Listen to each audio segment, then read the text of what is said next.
Aleluia. Boa noite a todos. Amém. Pode assentar-se em nome do Senhor. Boa noite a todos aqueles que nos assistem pela internet. Que Deus os abençoe em nome de Jesus. Temos aqui algumas saudações especiais. A lista vai crescendo. Para o Erni Salvático, em Araras, São Paulo. Um grande abraço, que Deus lhe abençoe. A Domentilha, em Cascavel, Paraná. Mauro, Beth, Lucas e Vitor, em Rolândia, Paraná. Ana Cláudia e Sidney, em Toledo, Paraná. Paraná. Regiane Lorenzi, em Sapezal, Mato Grosso. Eva Cancelier, em Nova Ubiratã. E a Bilila, em Mato Grosso. Também para Glenir Borges, em Nova Aurora. Que Deus os abençoe muitíssimo. Muito bom ter vocês aqui conosco, participando deste momento com Deus. Todos estão felizes? Amém? Bem, nós vamos meditar nessa noite sobre um assunto bastante complexo. E nós vamos ver bastante versos ao longo desta pregação. De maneira que nós não vamos ler um verso inicial, vamos simplesmente fechar os nossos olhos e agradecer a Deus por essa oportunidade que temos de estar na presença dEle. Pai, em nome de Jesus, nós queremos te dar graças, Senhor, te louvar, ó Deus, pelo teu amor, te louvar, Senhor, pela vida de cada pessoa que pode estar aqui presente e por aqueles amigos e irmãos que nos assistem, Senhor, através da multimídia, ó Pai. Aqueles que talvez ouvirão esta mensagem mais tarde, Senhor, em nome de Jesus, nós pedimos que o Teu Espírito Santo, que é um Espírito que convence, que é um Espírito que fala ao nosso coração, que convence o homem daquilo que ele necessita em termos espirituais para a salvação. Venha completar a mensagem desta noite no nome de Jesus e fazer, Senhor, com que cada um possa estar aberto, com o coração e ouvido atentos à Tua verdade, ó Pai, em nome de Jesus. E que então usem, Senhor, sua liberdade de escolha, liberdade garantida por Deus, para decidir se vão escolher, Senhor, a verdade do Senhor ou a verdade de outra fonte. Em nome do Senhor, guia-nos, ó Pai. Ensina-nos, Senhor. Não queremos ser desobedientes, não queremos estar contra Ti, Senhor. Entendemos, ó Pai, que algumas pessoas têm dificuldade de render-se às Tuas verdades, talvez por algum ponto, Senhor, onde seu intelecto ainda não pôde ser convencido. Ó Pai, em nome de Jesus, se esse for o caso nesta noite, Senhor, onde houver pessoas sinceras que escutem a Tua mensagem e cujo, Senhor, desafio intelectual, Senhor, possa ser satisfeito nesta noite, possam decidir-se em seguir os Teus caminhos e obedecer a Tua palavra, para experimentarem a vida maravilhosa que Deus tem para todos aqueles que seguem o Seu livro santo. Nós oramos em nome de Jesus. Amém.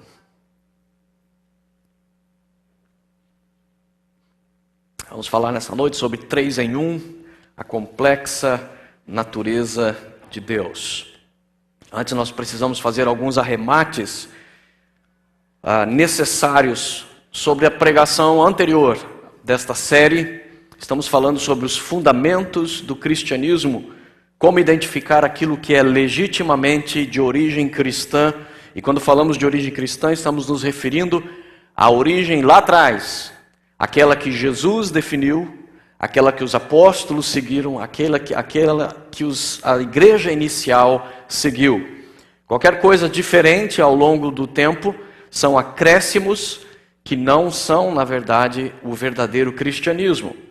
Por isso, aqueles que querem conhecer a verdade, fazer um check-up sobre a sua religiosidade, para ter certeza que você não está sendo enganado ou que você não está enganado, então, abra o seu coração para o que Deus tem para falar.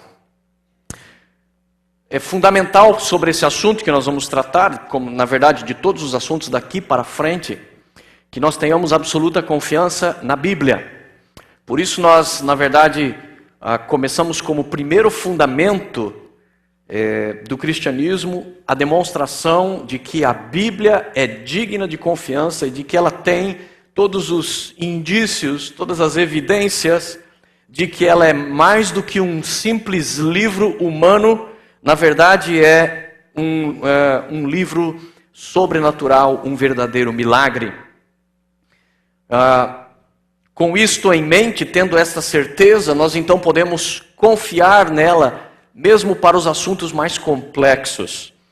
Por isso, se você perdeu a mensagem de domingo anterior, recomendo que você entre no nosso website e procure ali pela mensagem anterior sobre a palavra de Deus, sobre a validade da Bíblia. Mas não perca o foco. Nós vamos tratar de muitos assuntos, mas não perca o foco. O que nós estamos procurando mostrar é que aquilo que é verdadeiramente considerado cristianismo fundamental é o que é o cristianismo original. Portanto, não perca o foco, não importa quão divergentes sejam os assuntos, quão abrangentes sejam os assuntos que nós vamos tratar, mantenha em mente isto. Nós estamos tentando identificar aquilo que é essencialmente cristão. Haverão diferenças de igrejas para igrejas, haverão diferenças muitas vezes no formato do culto, mas essas diferenças não alteram o fundamento. Agora, quando o fundamento é abalado, quando o fundamento é atacado, aí sim nós temos algum problema. Tá saindo som aí, Ana? Hello? Tá saindo som aí? É que aqui cortou. Ok. Então, quando falamos de cristianismo fundamental sobre a Bíblia, é importante nós mantermos isso em mente. O cristianismo fundamental, o cristianismo lá da origem, ele tem a Bíblia como a inerrante palavra soprada pelo próprio Deus, sendo, portanto, a revelação suprema de todo assunto sobre Deus e assuntos espirituais e morais, o único manual legítimo para a salvação humana. Inerrante significa que não aceitamos que a Bíblia tenha erro. Se a Bíblia verdadeiramente é a palavra de Deus, é inaceitável que Deus possa errar. Portanto, se Deus não erra, automaticamente sua palavra não erra, e portanto essa tem que ser uma das maiores evidências encontradas na Bíblia. Não haver erros na Bíblia. Não significa que não vão haver passagens difíceis, que não vão haver coisas complexas. Entretanto, qualquer investigação sincera e séria vai provar que aquilo que aparentemente é erro na Bíblia, na verdade trata-se de erro de pesquisa ou erro ou insuficiência de fatos. Não há dados suficientes, por isso a pessoa acredita que está se deparando com um erro. A Bíblia é soprada pelo próprio Deus. E, portanto, se ela é realmente inspirada diretamente por Deus, ela então é a autoridade do cristianismo. Não é o pastor, não é o papa, não é a igreja. A autoridade é a Bíblia, é a palavra de Deus. Todo o restante tem que estar fundamentado sobre o que a palavra de Deus diz. Por isso é essencial identificarmos que a Bíblia verdadeiramente é a palavra do Senhor, para então termos confiança nela. Porque quando eu tenho confiança que alguma coisa é digna da minha confiança, por mais que eu não entenda completamente, eu vou poder utilizar. Por exemplo, eu não sou mecânico e não entendo completamente o funcionamento mecânico do meu carro. Eu tenho alguma noção, eu tenho alguns aspectos que eu entendo sobre como funciona o carro. Porém, não profundamente. Mas mesmo esse conhecimento pequeno que eu tenho, já é suficiente para que eu adquira confiança de pôr toda a minha família dentro daquela caixa de metal, em cima de rodas, e que anda aí a 80 milhas por hora, e às vezes fazendo uma viagem de várias horas. Eu consigo confiar naquilo baseado em pouco conhecimento que eu tenho. Eu já não sei se eu teria a mesma confiança sobre um triciclo, por exemplo. Mas num carro, eu confio a esse ponto.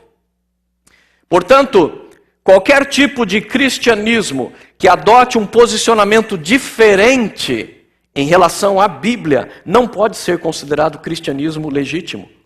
Porque tradicionalmente, historicamente, quando você vai para a origem do cristianismo, você descobre que a Bíblia é a palavra de Deus para eles.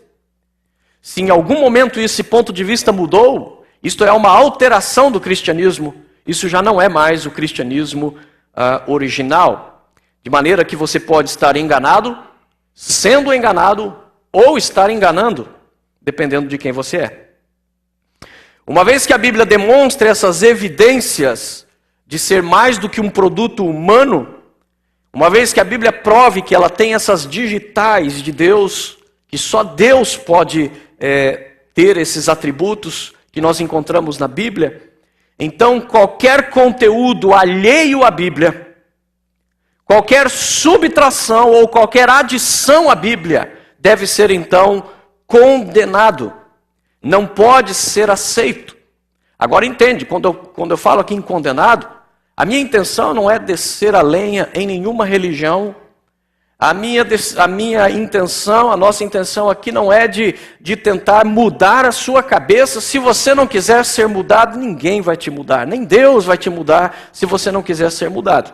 O que nós estamos fazendo é trazer uma mensagem para algumas pessoas que estão sinceramente procurando a verdade. E existem pessoas assim. Existem pessoas que não querem comprar gato por lebre, como se diz no Brasil.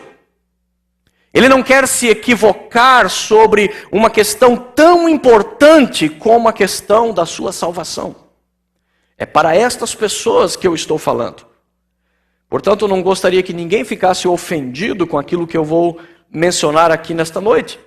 Se você não quer ouvir, entenda que a própria Bíblia diz que você deve examinar tudo e reter somente aquilo que é bom. Se aquilo que você ouvir não for bom para os seus ouvidos, simplesmente ignore. Não precisa me ter como inimigo, não precisa querer me matar. Neste ponto, por causa deste conflito com a questão da Bíblia, com a questão de acréscimos e subtrações, é que o cristianismo fundamental tem um litígio contra o catolicismo romano, por exemplo. O catolicismo romano vem acusando os protestantes, faz alguns séculos, de que nós subtraímos a Bíblia, de que nós tiramos fora da Bíblia vários livros que estavam ali, para então enganarmos as pessoas com uma mensagem subtraída. A posição católica romana nesse ponto, se isso puder ser provado, é legítima. Porque se o que eles realmente estão procurando é a verdade, e eles realmente identificaram que os protestantes subtraíram alguma coisa da Bíblia, está certo, está absolutamente correto deles levantarem a mão e dizer, peraí, isso aí que vocês estão fazendo não é cristianismo legítimo. Porém, não é o que a história prova. O que a história prova é que no dia 18 de abril de 1546, no Concílio de Trento, se não me engano, Itália, foram acrescentados pela primeira vez na Bíblia 14 acréscimos pela Igreja Católica Romana. De maneira que a partir de então, e somente a partir de então, a Bíblia Católica passou a contar com outros livros como Tobias, Judite, Sabedoria de Salomão, Eclesiástico, Baruque, 1 Macabeus, 2 Macabeus e alguns acréscimos de capítulos ou de versículos no livro de Esther e Daniel. De maneira que, na verdade, não foi o protestantismo que subtraiu, mas o catolicismo que, na verdade, adicionou. Historicamente, se você for para a Bíblia judaica, você vai descobrir que os judeus nunca tiveram esses livros na Bíblia deles até o dia de hoje. Historicamente, você vai observar que a tradição cristã, até o ano de 1546, tampouco se utilizava desses livros, a não ser em algumas poucas exceções, em alguns casos isolados, onde na verdade precisava de alguma orientação apostólica. Por causa deste ponto, nós temos um litígio com o mormonismo, porque acrescentou o livro de Mórmon, afirmando que o livro de Mórmon é a continuação da Bíblia. Nós temos no cristianismo fundamental um litígio contra o adventismo do sétimo dia, porque equipara os livros de Ellen G. White como sendo no mesmo teor e validade dos livros da Bíblia Sagrada. Nós temos um litígio contra os testemunhos de Jeová pela fabricação de uma Bíblia própria, de uma tradução conhecida como tradução do Novo Mundo, onde centenas de adulterações foram impregnadas nesta Bíblia para esconder principalmente qualquer versículo que trouxesse a divindade de Jesus à tona. Nós temos um litígio contra qualquer religião dita cristã que acrescente texto ou doutrina alheios ao texto inspirado. Quando falamos de litígio, entretanto, nós estamos falando de guerra, estamos falando de posicionamento. O nosso posicionamento é, a Bíblia é o que está registrado nesses 66 livros, 39 no Velho, 27 no Novo, aprovado pelos apóstolos, citado cada um por Jesus, e portanto são textos da palavra verdadeira do Senhor.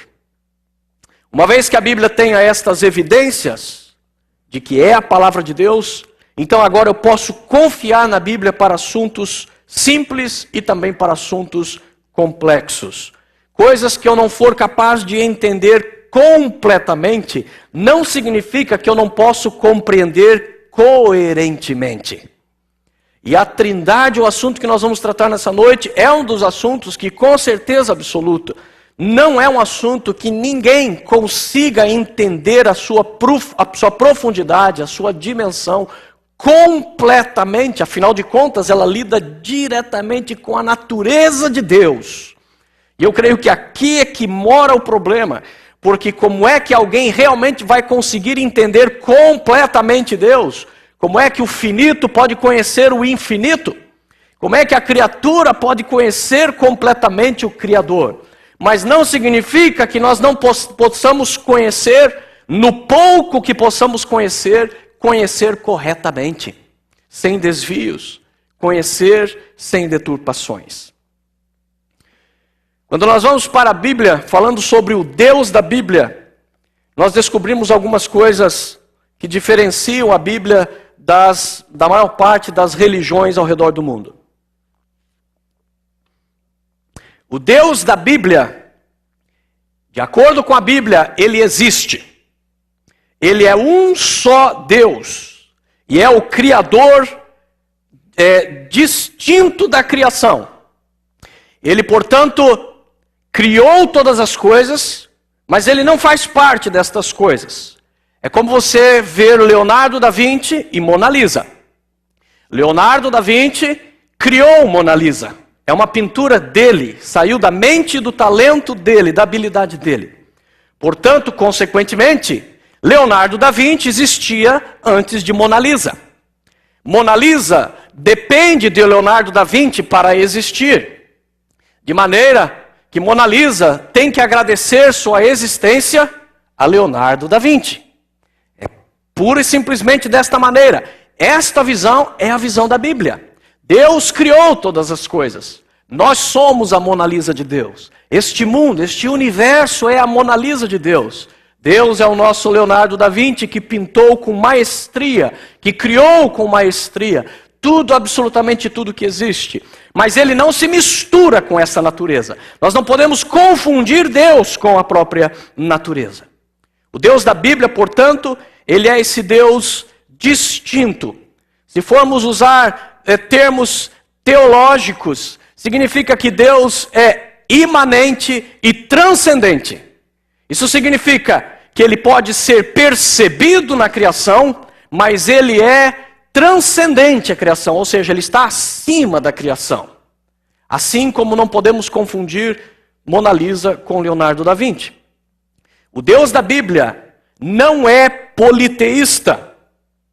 O politeísmo é a crença de vários deuses. Então seriam vários Leonardos da Vinci para criar Mona Lisa. É esta a crença do politeísmo. A Bíblia não ensina isso.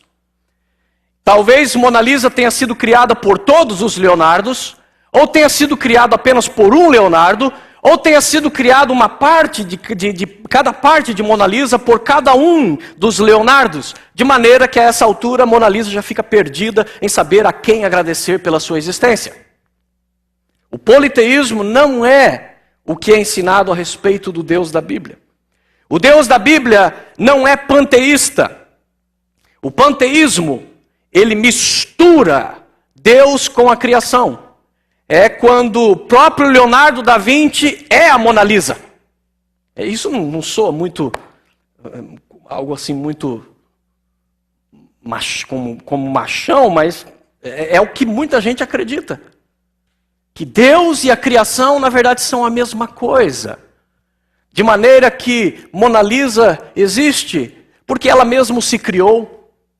E agora Mona Lisa já entra num problema muito sério, porque agora a quem ela vai agradecer pela sua existência, ela vai agradecer a si mesma. De maneira que Mona Lisa agora vai adorar a própria Mona Lisa. De maneira que Leonardo fica sendo um Leonisa, fica uma situação muito estranha, mas muita gente vê Deus desta maneira. Deus e a criação são a mesma coisa. O hinduísmo, por exemplo, o budismo confunde Deus com a criação. Você já deve ter ouvido isso por aí, especialmente no movimento Nova Era. Todos nós somos Deus. Todos nós temos uma parte de Deus. E todos juntos somos Deus. Você já deve ter ouvido as pessoas falar sobre Gaia, a deusa terra. Dizem que a terra é um ser vivo que é, na verdade, um Deus. O Deus da Bíblia certamente não é panteísta, assim como Leonardo da Vinci não é Mona Lisa.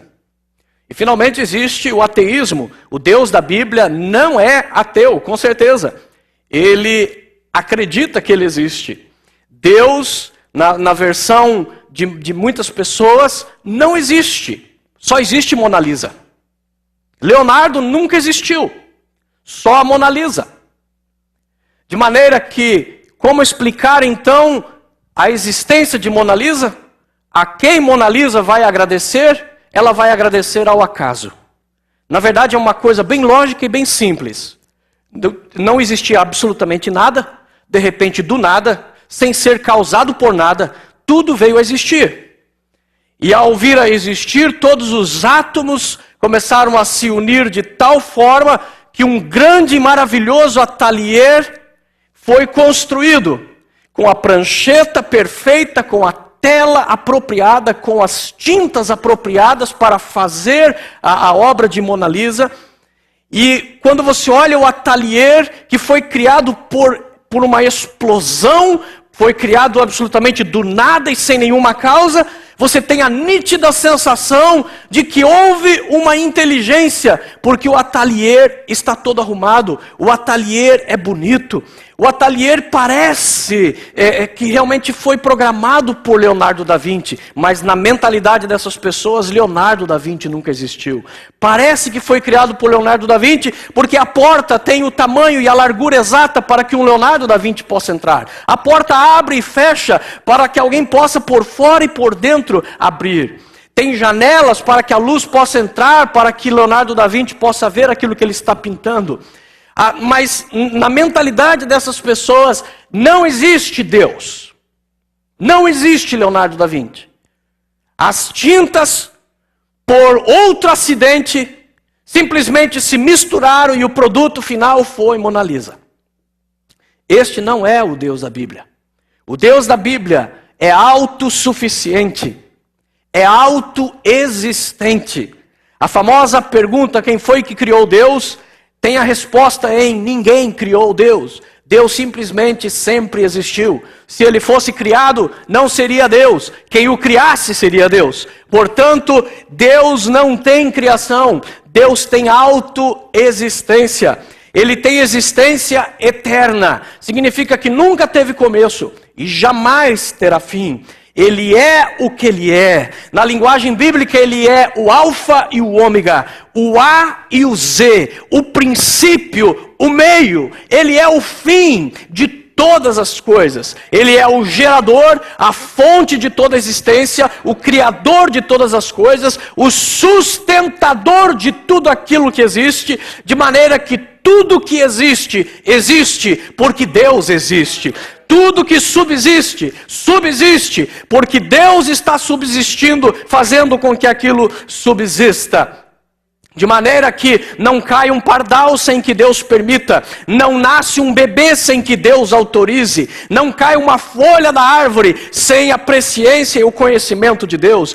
Esse é o Deus da Bíblia, e vocês vão de convir que é a melhor versão de divindade que possa existir, é a que mais faz sentido, é a que mais possui lógica, coerência e inteligência. Deus, de acordo com a Bíblia, Ele é soberano sobre a sua criação. Ele criou todas as coisas, Ele está separado da criação, Ele não se mistura com ela, embora Ele interaja com ela, mas Ele é o soberano sobre a criação. Ele chama os mundos à existência simplesmente pela sua palavra, porque Ele é soberano, é Ele quem está no controle. Nada, nenhuma situação, nenhuma crise econômica, nenhum terremoto, nenhum tsunami foge ao conhecimento de Deus. Mesmo nos maiores desastres, mesmo nos maiores cataclismas, mesmo nas situações mais complexas da vida, não, de maneira alguma, Deus não perdeu a sua soberania. Ele está tendo o controle de todas as coisas. O Deus da Bíblia, Ele é onipotente, significa que Ele pode todas as coisas. Não existe nada que seja impossível para Deus quando Ele queira fazer de acordo com a sua natureza. Da mesma maneira, Deus da Bíblia é onisciente. Significa que não há nada que Ele não saiba. Não existe nada que lhe fuja ao conhecimento. Ele conhece toda a ciência. Ele conhece toda a história, inclusive a tua. Ele sabe de todos os detalhes da sua vida. Ele conhece como vão os seus pensamentos. Ele conhece as palavras antes que elas tenham se formado na sua boca e saiam em forma de som inteligível. Deus te conhece quando você ainda não tinha sequer forma definida no ventre da sua mãe. Deus já te conhecia. A Bíblia diz que Deus, o conhecimento de Deus ultrapassa somente aquilo que já existe. O conhecimento de Deus é passado, presente e futuro, de maneira que Ele sabe o que vai acontecer e Ele próprio desafia os outros deuses. Ele desafia as outras ideias sobre Leonardo da Vinci, dizendo que se apresente os outros deuses e lança um desafio, que me falem sobre o futuro. Falar sobre o passado e sobre o presente é fácil, eu quero que me fale é sobre o futuro. E Deus desafia, trazendo para a Bíblia profecias e mais profecias. Se não me engano, cerca de 30% da Bíblia é de pura profecia. Portanto, o desafio de Deus está lançado. Se existe Deus verdadeiro, terá que ser capaz de ser onisciente e saber o que está lá no futuro. Deus sabe o meu futuro. E Ele traz para nós a seguinte palavra: não temas, eu é que sei o futuro que eu tenho para você. Eu é que sei os pensamentos que eu tenho para você. São pensamentos para te dar paz, para te dar prosperidade, para te dar um futuro. O Deus da Bíblia é o Deus do nosso futuro. Ele é o Deus que estará lá quando eu for bem velhinho. Ele é o Deus que estará ali junto comigo naquela cama quando eu estiver para dar o meu último suspiro, quando o meu coração for para bater. Deus é o Deus que existia antes de eu existir.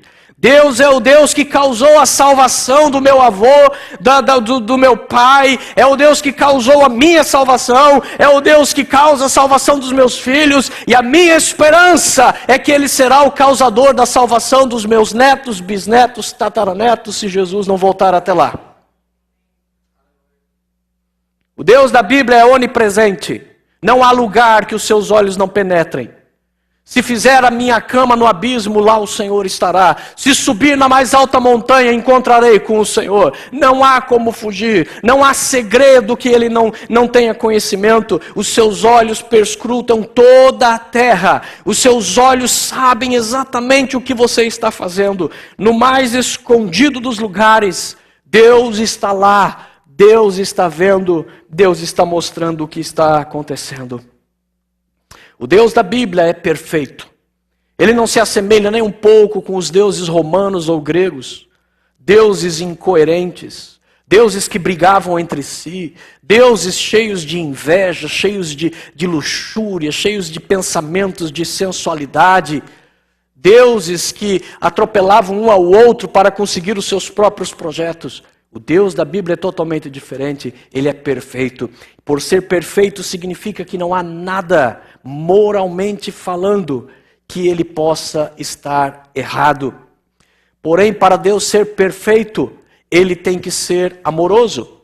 Porque o amor, sem dúvida alguma, é o maior sentimento, é o mais nobre sentimento, é a mais nobre virtude, a própria Bíblia mostra isso. Portanto, um Deus sem amor não poderia ser um Deus perfeito. Por isso a Bíblia descreve o Deus da Bíblia como Deus é amor.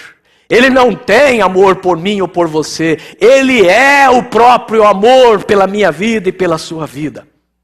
Mas para Deus ser igualmente perfeito, ele não poderia ser só amor. Ele teria que ser também justiça. E o Deus da Bíblia é ao mesmo tempo amor e ao mesmo tempo o juiz de todo o universo. De maneira que a Bíblia diz que ele jamais vai ter o culpado como se fosse inocente. De modo que aos olhos de Deus, jamais um crime caduca, jamais uma transgressão expira.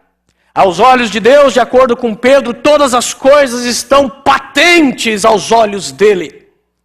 Em alguns códigos civis, um crime depois de 20, 30 anos deixa de ser crime, não é mais crime. Não importa se você nunca pagou, não importa se você nunca foi preso por causa daquele crime, o crime expirou, como se fosse um produto da prateleira do supermercado. Agora, de repente, da noite para o dia, você já não é mais criminoso, simplesmente porque a polícia foi ineficiente em te prender.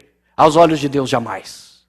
Aos olhos de Deus, toda injustiça praticada, caso não haja arrependimento ou mudança, Deus estará, não importa quantos anos você tenha, Ele estará perseguindo a justiça para a tua vida por causa da transgressão. Esta soma de toda a perfeição de Deus, incluindo amor e justiça, a Bíblia define como santidade. Santidade de Deus significa, antes de tudo isso, para Deus é impossível pecar. Para Deus é impossível errar. É impossível que Deus faça um julgamento equivocado. É impossível que Deus faça mal a alguém. Esse é o Deus da Bíblia. O Deus da Bíblia é um Deus que criou o universo, mas se apaixonou por você. O salmista pensou sobre isso e ele diz: quando eu olho o tamanho das estrelas, o sol, a lua, o firmamento, me pergunto: o que sou eu? O que é o homem para que o Senhor se lembre dele? O que é o filho do homem para que o Senhor o visite? E a Bíblia diz claramente que Deus visitou a humanidade. O Criador do chão que você pisa, dessa enorme bola que está suspensa sobre o vazio, controlada pelas forças que Ele criou. O Deus que criou as estrelas que nossa mente não pode nem imaginar sua dimensão, seu tamanho, a vastidão do universo.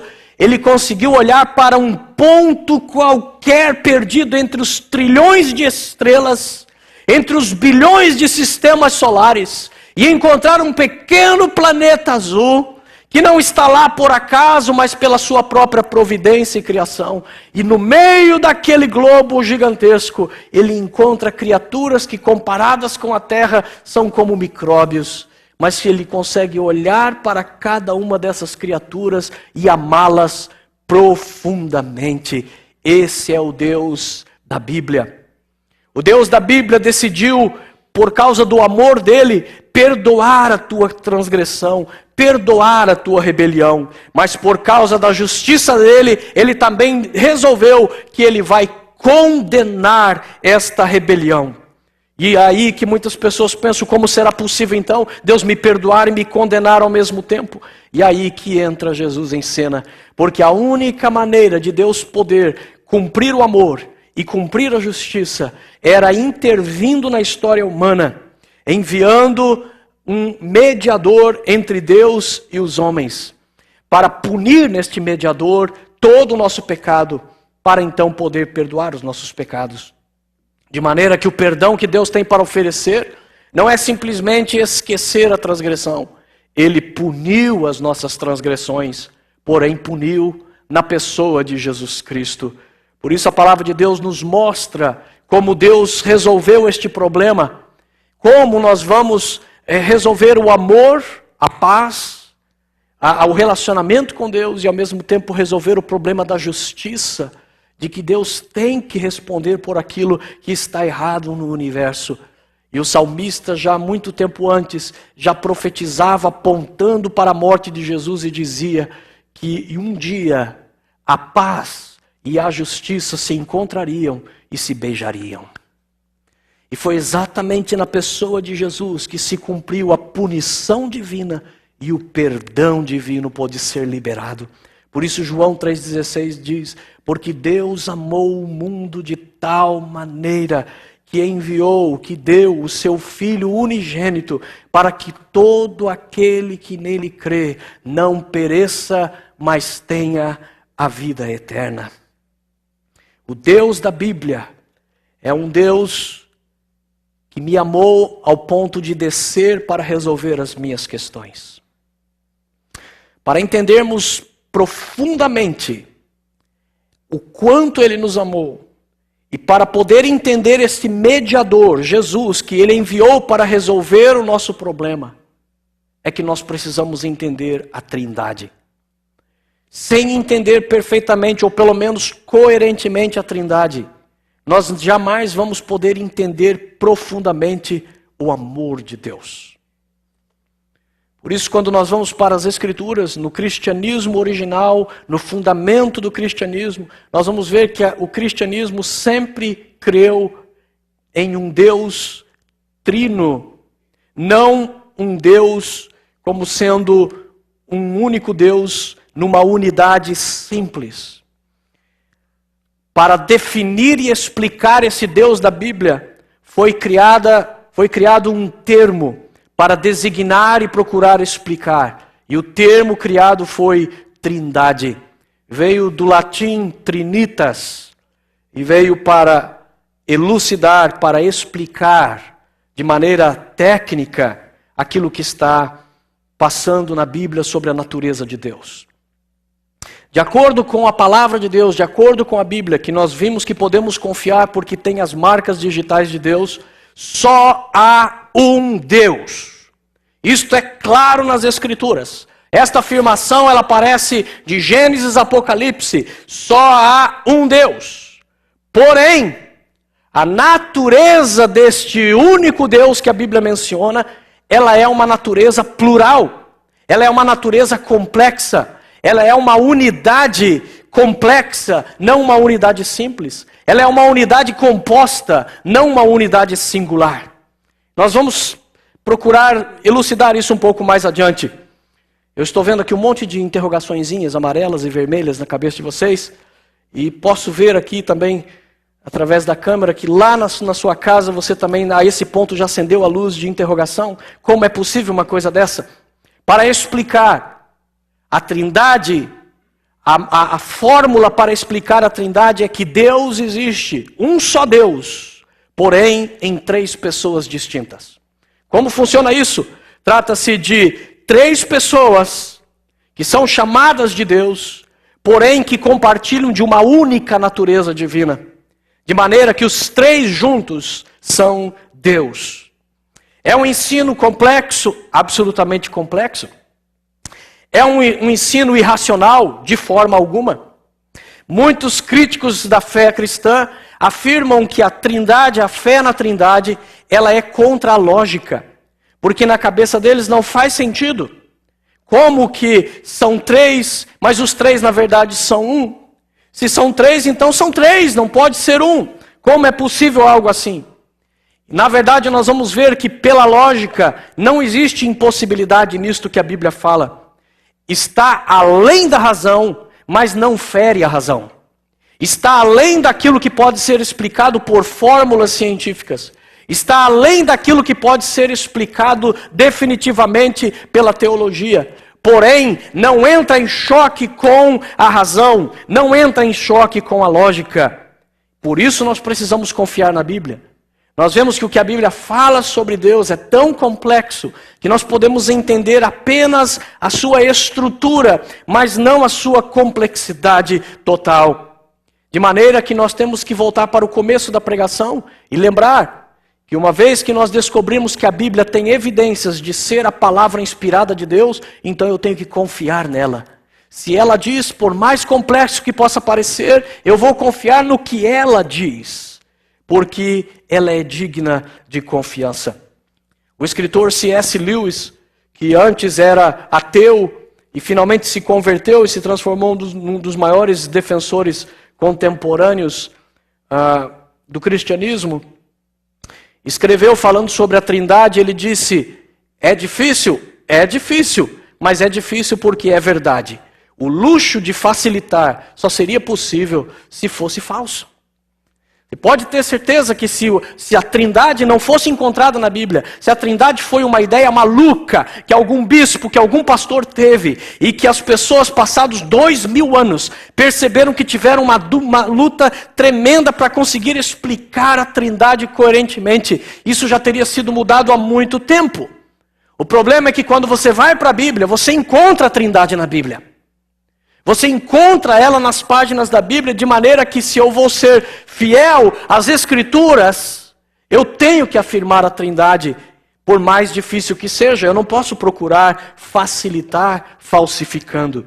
Nós poderíamos facilitar falsificando, utilizando o unicismo dos testemunhos de Jeová. Eles facilitaram esse problema da seguinte maneira: para com essa história. Só Jeová é Deus, o Espírito Santo não é Deus, é só uma maneira de falar sobre Deus, e Jesus é só alguém que ele enviou. Em um dos livros do Testemunho de Jeová, eles chegaram a afirmar que Jesus era apenas um sócio de Deus.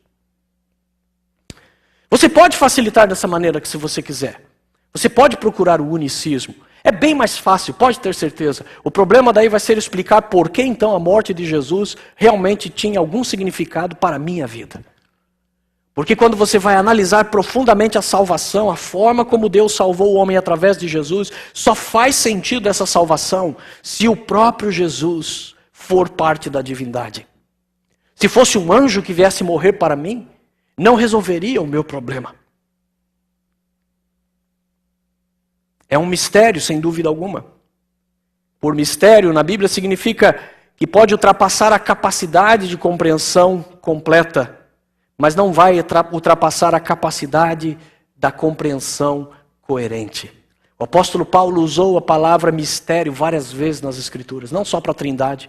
Ele afirma, isto é um mistério, mostrando que está na Bíblia, a gente tem alguma noção sobre aquele assunto, mas a Bíblia não explicou tudo sobre aquele assunto. Nós confiamos naquilo porque a Bíblia já deu provas que é fiel, deu provas que é a palavra de Deus, então nós confiamos, embora seja um mistério. Quando é um mistério, significa que só vai poder ser revelado ou pela Bíblia, ou pelo próprio Deus na eternidade. Por isso nós cremos na Trindade. Agora, por que eu preciso crer na Trindade? E aqui nós vamos entrar no coração da coisa. A razão é porque existem duas verdades bíblicas que nós não podemos ignorar. E a conclusão dessas duas verdades é que leva ao entendimento da Trindade. De maneira que a Trindade é a conclusão lógica destas duas verdades que estão na Bíblia. Quais são essas duas verdades? Primeira verdade, a Bíblia declara: há um só Deus. Mas a mesma Bíblia também declara que há três pessoas distintas que são Deus: o Pai, o Filho e o Espírito Santo. Para explicar isso, desde a origem do cristianismo, foi criado um esquema gráfico para que as pessoas procurassem entender o que é realmente a Trindade. Vou pedir que o Marcos avance lá para o próximo quadro. O outro, próximo. Este é um dos esquemas mais antigos do cristianismo. Aí está, inclusive, escrito em latim, porque vem lá da origem para tentar explicar a Trindade. No meio você tem aquele círculo que representa Deus. Então você tem lá, num dos cantos superiores, escrito Pater, que é Pai. E ali Est, no meio. Então, o Pai é Deus. Precisamos entender isso. O Pai é Deus. No outro canto você tem o Filho. O Filho é Deus. E lá embaixo você tem o Espírito Santo. O Espírito Santo é Deus. Agora, quando nós afirmamos a Trindade, nós não estamos dizendo que o Pai é Jesus ou é o Filho. Por isso lá você encontra Pater non est Filius. O Pai não é o Filho. O Filho é o Filho, o Pai é o Pai. O Filho não é o Espírito Santo não é o Pai, e assim por diante. De maneira que nós vemos claramente na Bíblia que existe um Jesus, existe um Pai, existe um Espírito Santo, mas os três juntos são chamados de Deus. A afirmação central do judaísmo é conhecido como Shema. Está em Deuteronômio 6,4. Shema é o resumo da crença central que diz: ouve, ó Israel, o Senhor, o nosso Deus, é o único Senhor. O interessante é que nesta afirmação, que diz só há um Deus, o Shema, foi a resposta que Jesus usou quando lhe perguntaram sobre qual é o maior mandamento. E Jesus citou o Shema para falar sobre o maior mandamento. Que só há um Deus e que deve se amar de todo o coração a esse Deus. Mas apesar de vir dos próprios lábios de Jesus a declaração, a confirmação do Velho Testamento de que só há um Deus, Ele próprio afirmou ser Deus, Ele próprio chamou o Espírito Santo de Deus, os apóstolos chamaram Jesus de Deus, os apóstolos chamaram o Espírito Santo de Deus, assim como o Pai. De maneira que é evidente que esta verdade de que há um só Deus, mas ao mesmo tempo há três pessoas que usam esse título, está em toda a Bíblia. Três pessoas distintas, apresentadas como Deus. O Pai é Deus. 2 Tessalonicenses 1:2. Vamos conferir isso nas Escrituras, nós não vamos conferir todos os textos, para não prolongar. 2 Tessalonicenses 1:2.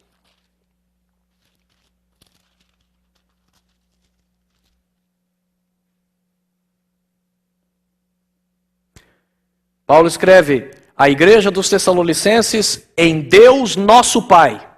Portanto, nesse versículo ele está chamando o Pai de Deus. Alguém tem uma dúvida sobre isso? Parece que está muito claro, não é? Ele está chamando Deus, o Pai, de Deus. Porém, quando nós vamos para João 20, versículo 28...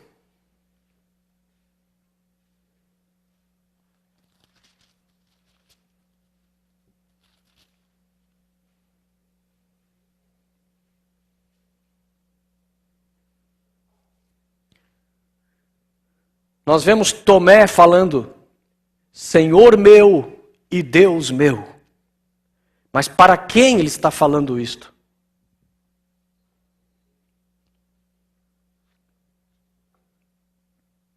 Este é o momento em que ele duvida que Jesus tenha ressuscitado. E Jesus fala: você duvida que sou eu? Vem aqui, toque nas minhas feridas. Toque no meu lado e veja a perfuração. E no momento que Tomé encosta e ele reconhece, não é um fantasma, não é mentira, Naquele momento ele se ajoelha e ele chama Jesus de meu Deus. E o interessante é que o Jesus que declarou o Shema não corrige Tomé. Que é isso, Tomé? Eu já falei que só existe um Deus. Como é que você pode me chamar de Deus? Ele aceita a adoração de Tomé. Ele recebe o título que Tomé está colocando para ele. Você é o meu Deus. Em Atos 5, 3 e 4.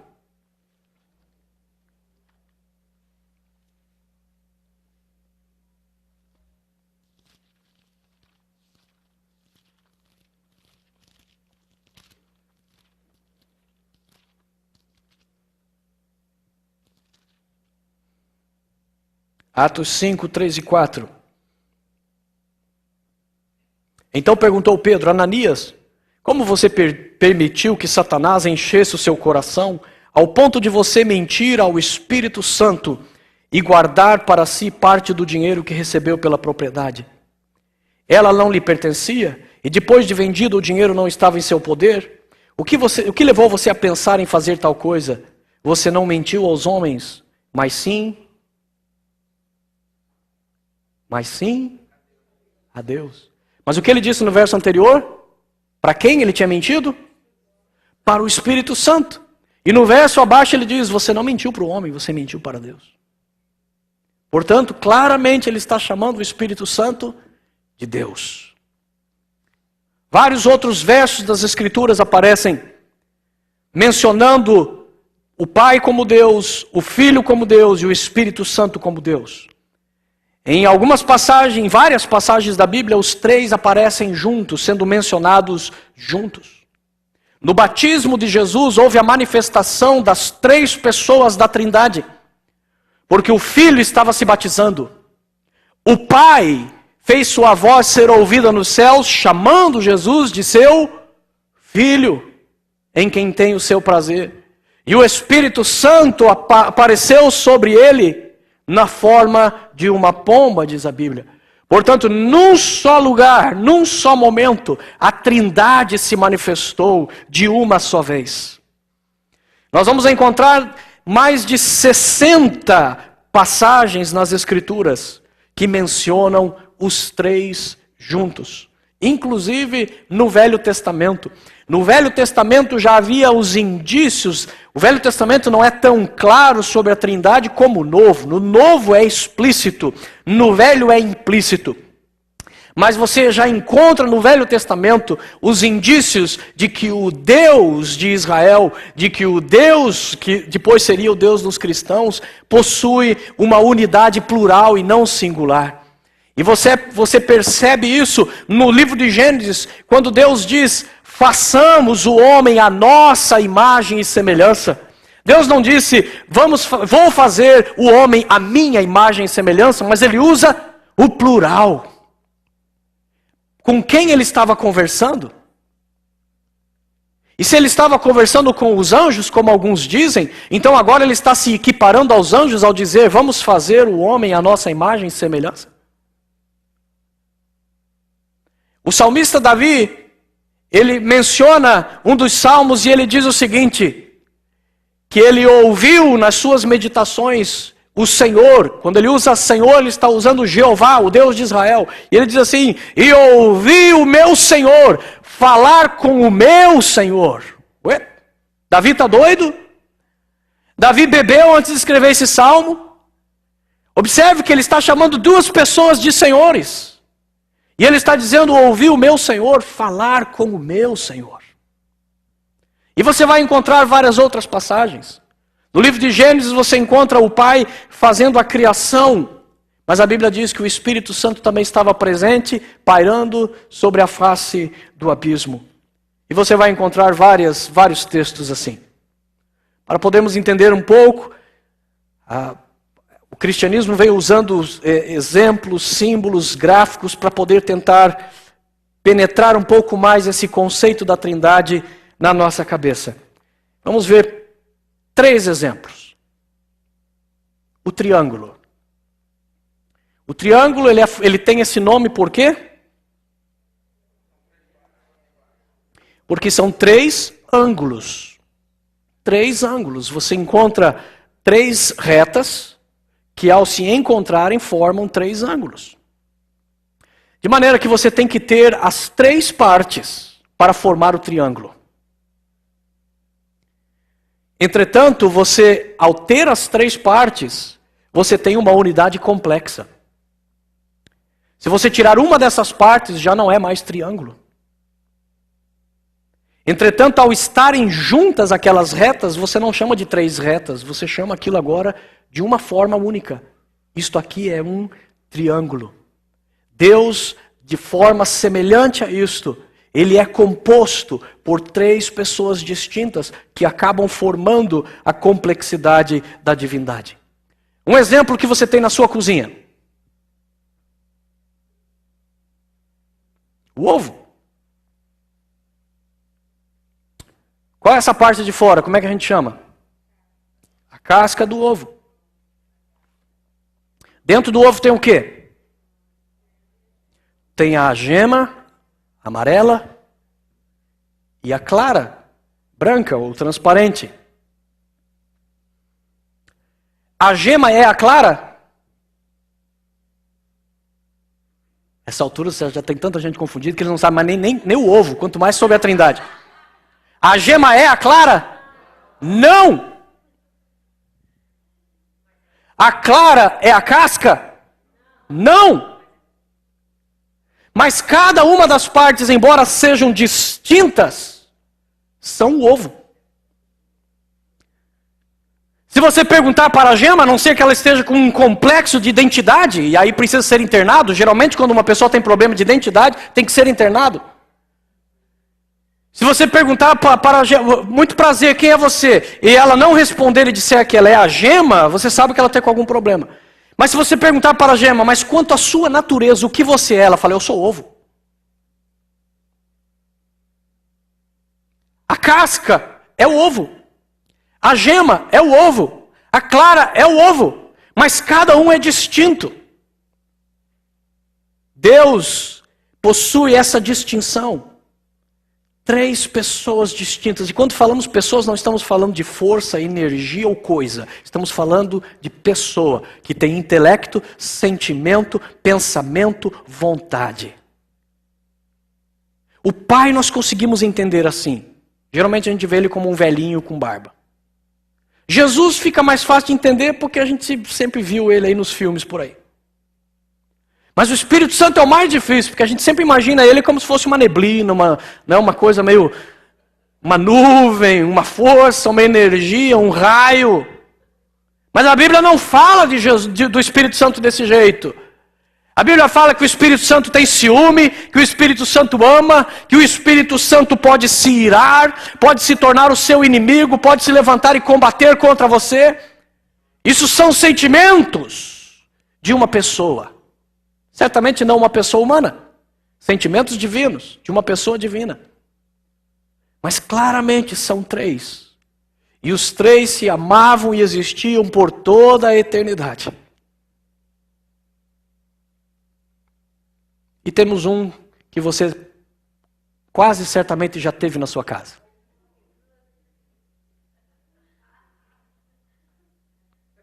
Como é chamado isso aí? 3 em 1. O camarada trabalhava de office boy, ralava 1 ano para poder comprar um negócio desse. E aí saía e anunciava para todo mundo, comprei um 3 em 1. O interessante é que ninguém dizia, comprei um toca-fita, um toca-disco e um rádio. Quando ele comprava esse trem aí, ele dizia, eu comprei um 3 em 1. Aí depois de ter suado 1 ano, entrava o ladrão e roubava o trem do cara. Aí ele vai anunciar para todo mundo, ele vai dizer o quê? Roubaram o meu toca-fita, roubaram o meu toca-disco, roubaram o meu rádio. Não, o que ele falava? Roubaram o meu 3 em 1. O interessante é isso, existia o gravador. Você podia comprar só um gravador. Você podia comprar só um toca-disco. Ou você podia comprar só um rádio. Mas quando você comprava um 3 em 1, você estava comprando um 3 em 1. Os 3 estão ali, mas você já não separa. Você sabe que eles continuam tendo suas funções exatas. Você não é maluco de colocar o cassete para rodar ali no toca-disco. Você não é doido de pegar o disco e tentar enfiar no rádio. Você sabe que cada um tem sua função, cada um tem sua parte. Mas nesse conjunto aí, isso aí não é chamado de rádio, toca-disco e toca-fita. É chamado de 3 em 1. Se a nossa mente consegue aceitar o ovo, se a nossa mente consegue aceitar o triângulo, se nós conseguimos aceitar o 3 em 1, por que nós não podemos aceitar a ideia de um Deus afirmado como sendo 3 em 1 pela palavra que tem os indícios, tem as iniciais de um Deus que não pode mentir? Existem alguns ataques à Trindade, nem todo mundo aceita a Trindade. Muita gente discorda. E as discordâncias, elas se utilizam de alguns argumentos. Primeiro, a palavra Trindade não aparece na Bíblia. Eles usam isso direto. Trindade é uma invenção de homens. Nem aparece esse nome na Bíblia. Mas aí é que está, nem Bíblia aparece na Bíblia. Você não vai encontrar a palavra Bíblia na Bíblia. Mas isso significa que a Bíblia não existe? A Bíblia, o nome, foi um termo inventado depois. Por isso não aparece na própria Bíblia. De Gênesis a Apocalipse você não vai encontrar essa palavra lá. Mas ela existe. Da mesma maneira, a palavra Trindade não aparece na Bíblia. Mas o conceito já está lá. A palavra Bíblia não existia, mas o conceito de livros inspirados por Deus, que faziam parte de uma única revelação, que Deus considerava como sendo os livros sagrados, isso já existia. A diferença é que eles chamavam por outro nome. Sagradas Escrituras, Sagradas Letras.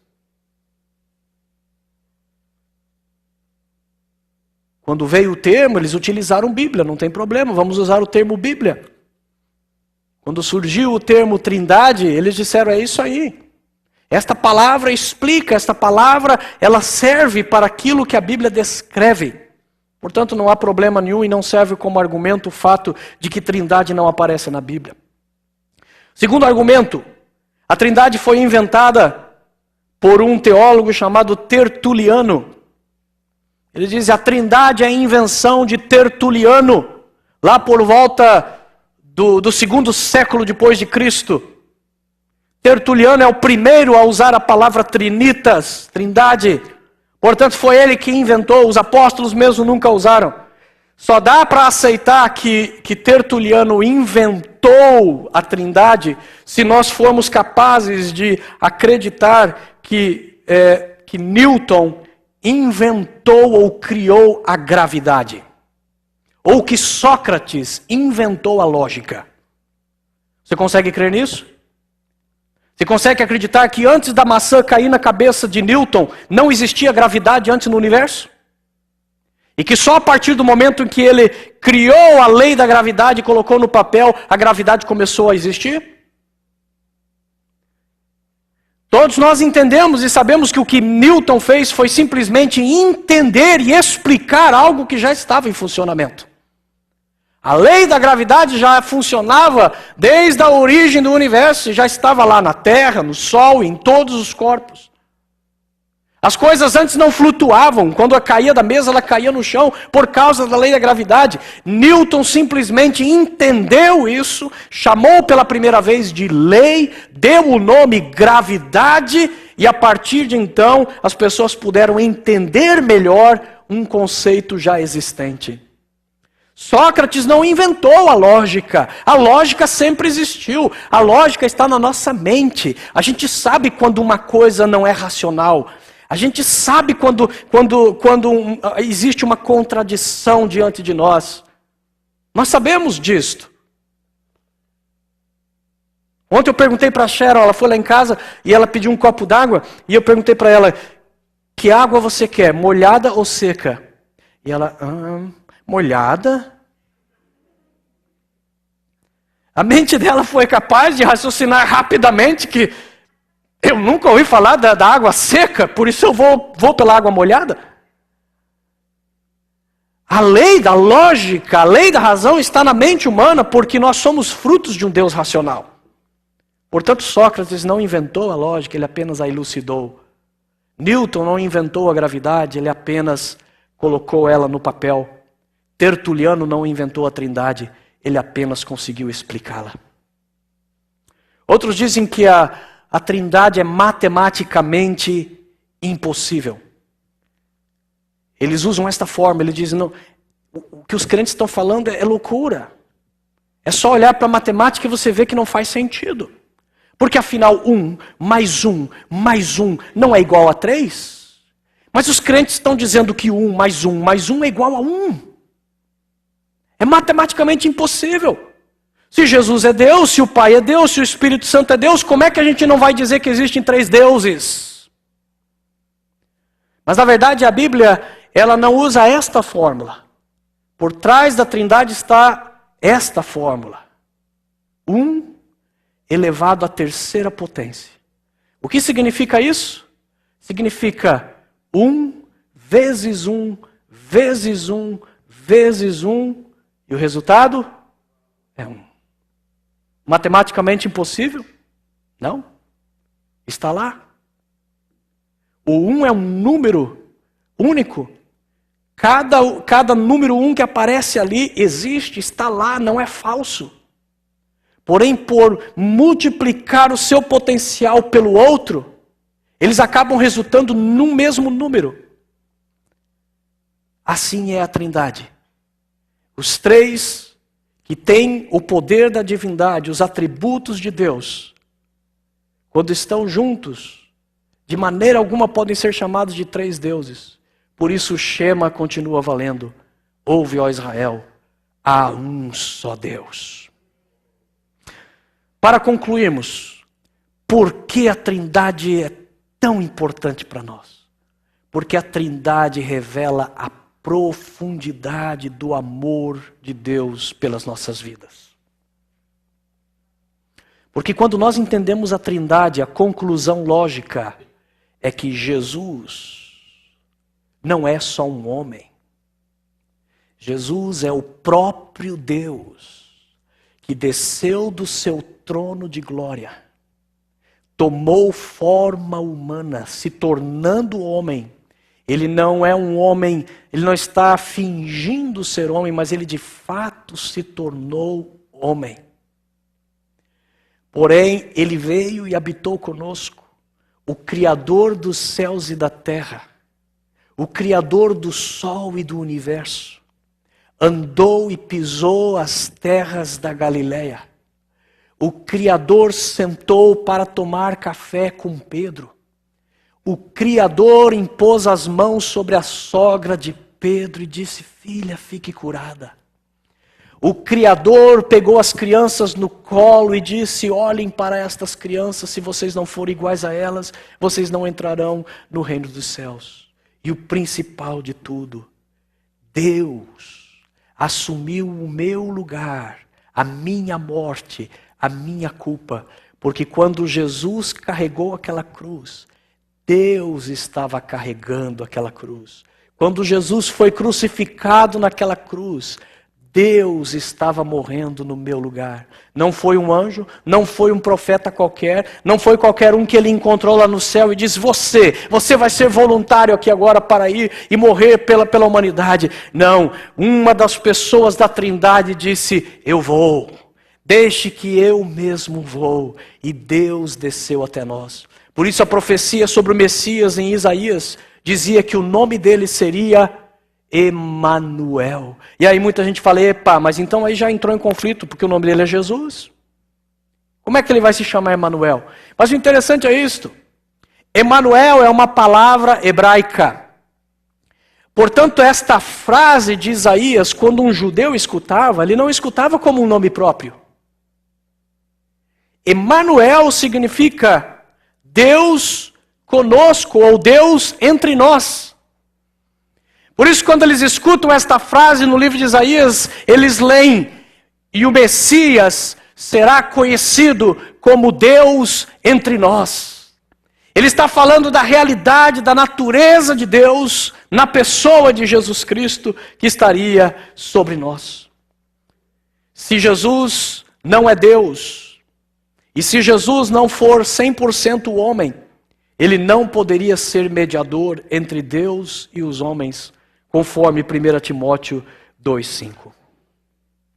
Para concluir, a conclusão da Trindade, do estudo da Trindade, é que qualquer cristianismo que confunda Jesus com qualquer igualdade, com cadeias de santos, ou de espíritos, ou de anjos, ou de guias espirituais, ou qualquer outra coisa, que não reconheça a supremacia de Jesus, que Jesus se distingue dos demais santos, que Jesus se distingue das demais criaturas, tanto como o sol se distingue da terra.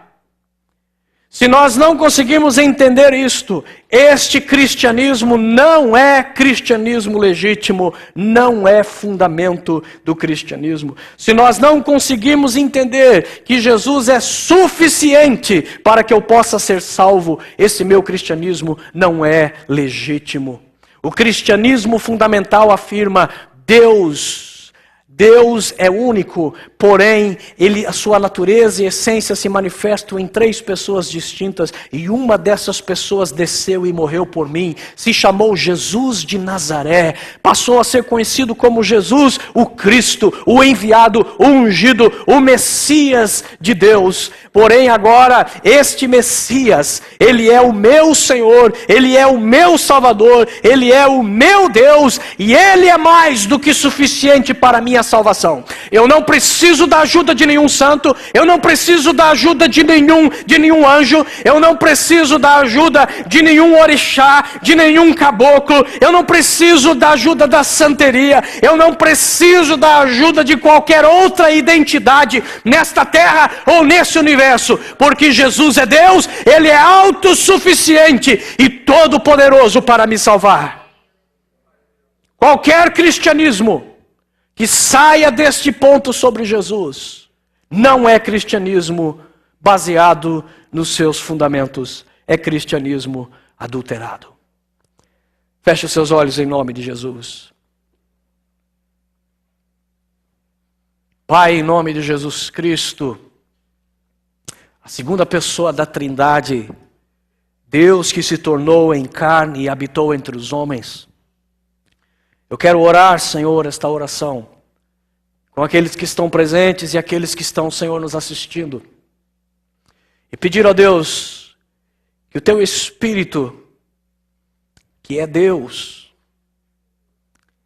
e que tem uma função específica de convencer o homem a respeito de todas as verdades de Deus, de todas as verdades espirituais, de todas as verdades morais. Esse Espírito que não tem limite e que por ser onisciente, onipresente, onipotente, não precisa se limitar a esta casa, mas através desta mensagem que está sendo traduzida em forma eletrônica, em impulsos elétricos, e está sendo reproduzido na casa de várias pessoas neste mesmo momento, este Espírito está indo lá. Esse Espírito está presente também com aquele que está ouvindo a mensagem neste momento lá no seu quarto, lá na sua sala, talvez sozinho.